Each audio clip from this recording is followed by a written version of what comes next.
اللہ رب العزت تو مرض کو اور اس کے علاج کو تقوی پر کھولتے ہیں کہ امت کی کیا بیماریاں ہیں، اللہ رب العزت ان پر کھولیں گے جو امت میں گھسیں گے، تقوی اختیار کریں گے۔ اس لیے میرے بزرگوں، دوستو، عزیزو، ہم یہ ارادے کریں کہ ہمیں پورے دین کی دعوت زندہ کرنی ہے اور ہمیں روزانہ ایمان کے حلقے قائم کرنے ہیں کہ روزانہ ایمانیات کے حلقے قائم کرنا یہ ایمان کے بنانے کا واحد راستہ ہے، اس کے بغیر یقین نہیں بنا کرتے کہ اگر ایمان کی دعوت نہ دی تو پھر ایمان دعوے کا ہو کر رہ جائے گا۔ اگر روزانہ ایمان کی دعوت نہ دی تو پھر یہ کہے کہ ایمان دعوے کا ہو کر رہ جائے گا، پھر ایمان ہوگا لیکن ایمان کے مطابق کوئی عمل نہ ہوگا۔ اسلام تو ایمان کا مظہر ہے کہ ایمان ہوگا تو اسلام ہوگا، اور ایمان نہ ہوگا تو پھر اسلام ضائع ہوگا۔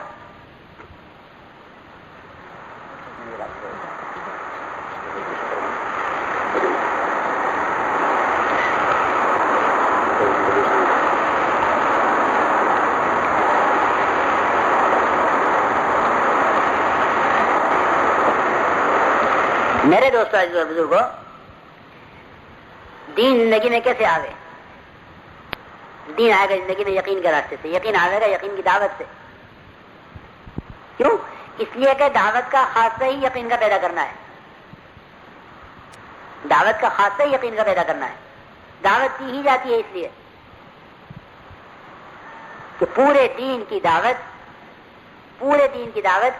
امت میں زندہ ہو، کہ دین باقی رہے گا دین کی دعوت سے، دین نکل جائے گا کہ دین کی دعوت نکل جائے گی تو دین نکل جائے گا۔ یہ اصولی بات ہے یہ کہ امت میں دین کی بقا دین کی دعوت سے ہے، کہ جب امت میں دین باقی رہے گا، کب؟ کہ جب دین کی دعوت باقی رہے گی، کہ دین امت میں باقی رہے گا دین کی دعوت سے۔ کیونکہ میرے محترم بزرگوں، دوستو، ہمیشہ یہ رہا کہ نبی آئے، دعوت آئی، دین آیا، نبی گئے، دعوت گئی، دین گیا۔ یہ ہر زمانے کی بات ہے، آج بھی یہی رہے گی کہ امت میں دین متعارف رہے گا، ورنہ امت میں سے دین کی دعوت نکل جائے گی تو پھر امت اپنے دین کو بھلا دے گی، دین اجنبی ہو جائے گا، کہ دین اجنبی ہو جائے گا کیونکہ دین کی دعوت امت میں سے نکل جائے گی۔ تو اس یقین کے ساتھ محنت ہو کہ امت میں دین کی بقا دین کی دعوت سے ہے۔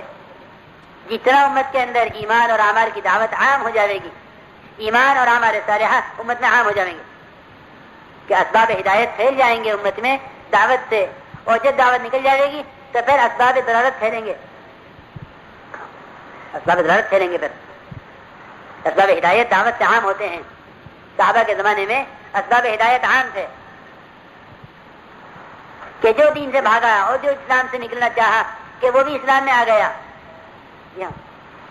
کہ ایک ماحول بنا ہوا تھا دعوت سے، کہ جو اسلام قبول کرتا تھا وہ سب سے پہلے اپنی قوم کو جا کر دعوت دیتا تھا۔ لیکن امت میں سے جب ایمان کی دعوت اور دین کی دعوت نکل گئی تو پھر امت کے اندر ارتداد آ گیا، اور ارتداد کا کہ اس سے بچنے کا کوئی حل نہیں سوائے دین کی دعوت کے، کیونکہ ارتداد کہ وہ جہالت کی وجہ سے بھی آتا ہے اور وہ یقین کے ذوق سے بھی آتا ہے، کہ کوئی حل نہیں ردت کا سوائے دعوت کے۔ اس لیے میرے بزرگوں، دوستو، ہم جتنا اپنے دین کو لے کر پھریں گے اتنا دین عالم میں زندہ ہوگا، اور جب امت اپنے دین کو لے کر بیٹھے گی تو پھر دین اجنبی ہو جائے گا، کہ کیا نماز ہے، کیا روزہ ہے، کیا اخلاق ہے، کہ کیونکہ امت اپنے دین کو لے کر جتنا امت میں گھسے گی اتنا دین متعارف ہوگا، اور جب امت اپنے دین کو لے کر بیٹھ جائے گی تو پھر دین اجنبی ہو جائے گا، کہ کوئی نہیں پہچانے گا اس کا دین کیا ہے۔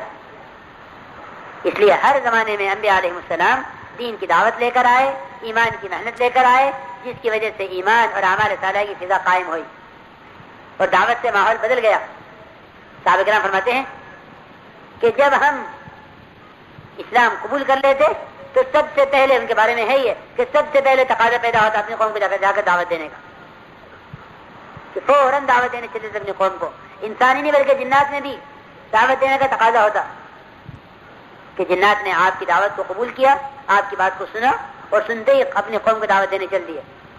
اذ صرفنا الیک نفرا من الجن یستمعون القرآن فلما حضروه قالوا انصتوا فلما قضي ولوا الى قوم منذرين. کہ جنات نے ایک جماعت جنات کی آئی آپ کے پاس اور پورا اور قرآن سنا.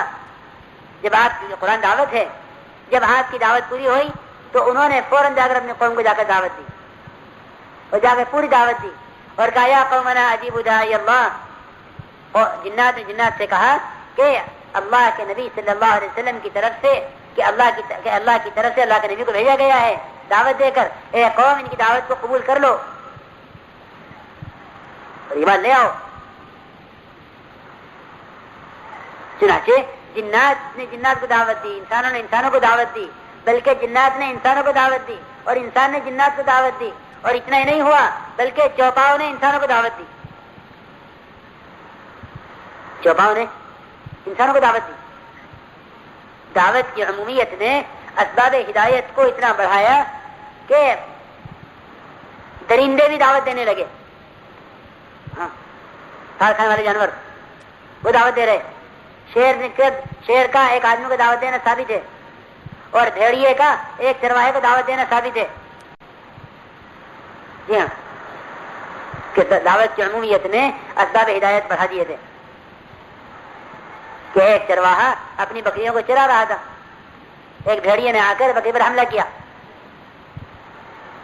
ایک بھیڑیے نے بکری پر حملہ کیا, چرواہے نے اپنی بکری سے چھڑا لی آگے بڑھ کر. تو وہ چرواہا یہ کہنے لگا, جب وہ چرواہے نے بکری اس سے چھڑا لی, اپنی بکری چھڑا لی, تو بھیڑیا کہنے لگا کہ اللہ نے مجھے رزق دیا تھا تم نے چھین لیا. انسانی زبان میں بات کی بھیڑیے نے کہ اللہ نے مجھے رزق دیا تھا تم نے چھین لیا. تو وہ کہنے لگا چرواہا تعجب کی بات ہے کہ ایک بھیڑیا مجھ سے انسانی زبان میں بات کر رہا ہے. بھیڑیے نے کہا میں اس سے اچھی بات بتاؤں تمہیں کہ کیا کہ اللہ کے نبی صلی اللہ علیہ وسلم مدینے میں ہیں اور وہ پچھلے نبیوں کے واقعات سنا رہے ہیں. کس نے کہا؟ بھیڑیے نے. کس سے؟ چرواہے سے. چرواہا فوراً اپنی بکریوں کو لے کے چلا مدینے کی طرف اور وہاں لے جا کر بکریاں ایک طرف رکھی اور حضور اکرم صلی اللہ علیہ وسلم حاضر ہوا اور کلمہ پڑھا اور ایمان لے آیا. کہ دعوت جب مسلمانوں میں عام ہو جائے گی تو پھر یہ دعوت دوسری مخلوقات میں چلی جائے گی. جنات بھی دعوت دیں گے, حیوان بھی دعوت دیں گے, اور جب بھی دعوت کی میں چھوڑ جائے گی تو پھر یہ نیک لوگوں میں سے بھی نکل جائے گی, علماء سے بھی نکل جائے گی. یہ بات ہے کہ عالمی دعوت چھوڑ دیں گے کہ ہاں وہ جانتے ہوئے اس کا عمل تو کریں گے لیکن وہ اس عمل پر دوسروں کو آمادہ نہیں کریں گے. کہ نہیں, دعوت تو ہر ایک کے ذمہ ہے, عمل کرتا ہو یا نہ کرتا ہو. دعوت تو ہر ایک کے ذمہ ہے, چاہے وہ عمل کرتا ہو یا نہ کرتا ہو. یہ بات نہیں ہے کہ جو عمل کرے وہی دعوت دے, یہ کوئی ضروری نہیں ہے. بہت سے لوگ تو اس لیے دعوت نہیں دیتے کہ ان کے اپنے عمل نہ کرنے نے ان کو اس احساس کمتری میں ڈال دیا ہے کہ ہم کیسے کسی کو دعوت دیں تو خود ہی عمل نہیں کرتے.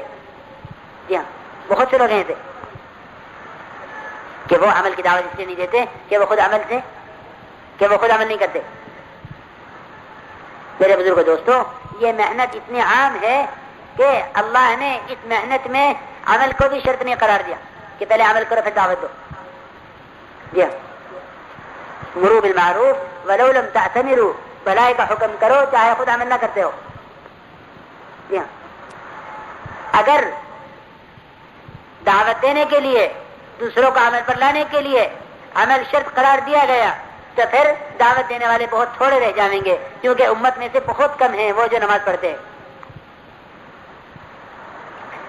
نہیں, دعوت دینے کے لیے عمل شرط نہیں ہے بلکہ عمل والا بننے کے لیے دعوت شرط ہے. عمل والا بننے کے لیے تو دعوت شرط ہے لیکن دعوت دینے کے لیے عمل شرط نہیں ہے.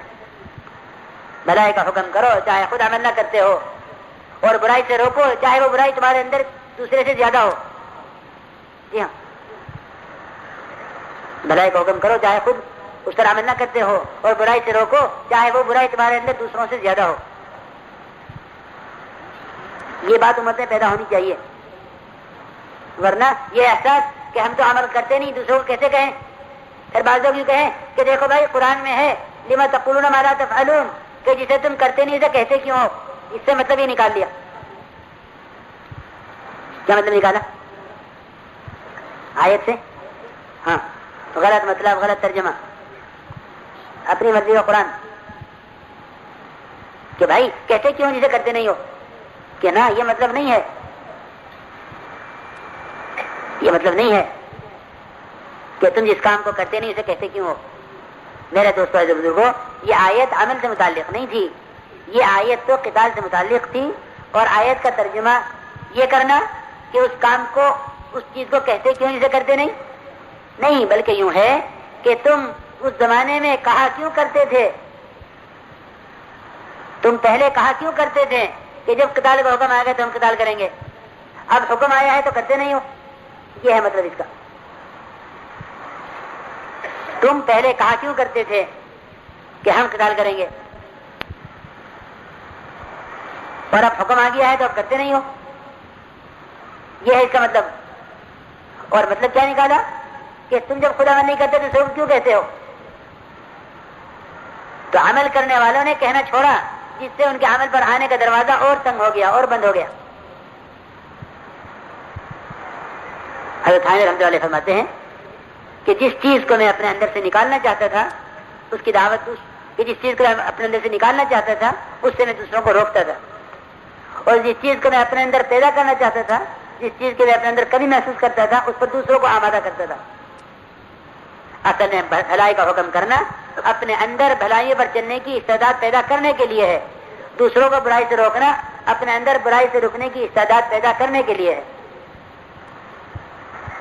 اگر ہم نے اس کو عمل کرنے پر موقوف کر دیا تو پھر یہ نتیجہ نکلے گا کہ جو عمل نہیں کر رہے وہ نہ کہنے کی وجہ سے عمل سے محروم ہی رہیں گے.